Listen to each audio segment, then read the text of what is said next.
kashe yan uwan da suke gari.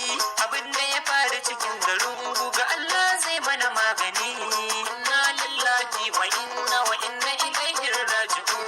Muna zaune a cikin gari lafiya lau duka da yan uwa, sai suka zo suka far mana har suna harbe mana yan uwa.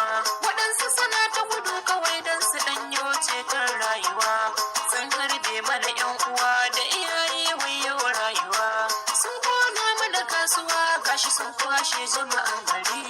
Inna lillahi wa inna ilaihi raji'un. Sun kona mana shagunan kasuwancin mu na cikin gari.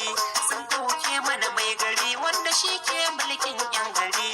Sun kwashe mana dukiyoyin mu har yaran da suke gari. Har da iyaye sun haɗa duka sun kwashe manyan gari. Ya Allah ina ta roƙo ka fito dukkan yan uwa waɗanda suke yankin gari. Inna lillahi wa inna ilaihi raji'un.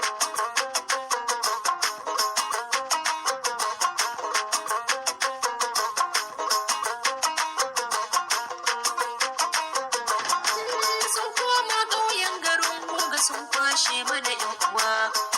Uwar Galadi ma ina miƙa muku gaisuwa. Har yan ka kuma na saka duka na miƙa muku gaisuwa.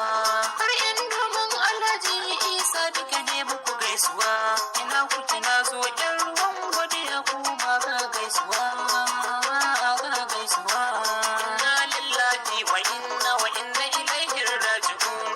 Sun kwashe mana yan uwa sun saka mu cikin wani yanayi.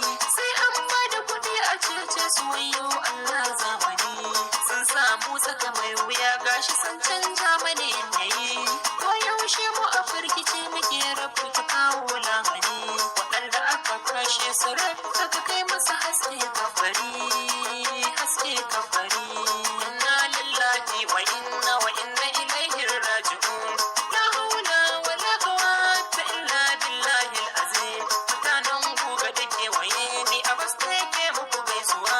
Abin da ya faru cikin garin Goga har ƙauyukan yankin garin Goga. Inna lillahi wa inna ilaihi raji'un. La hawla wala quwwata illa billahi al-azim. Mutanen Goga da kewaye ni a bas ke muku gaisuwa.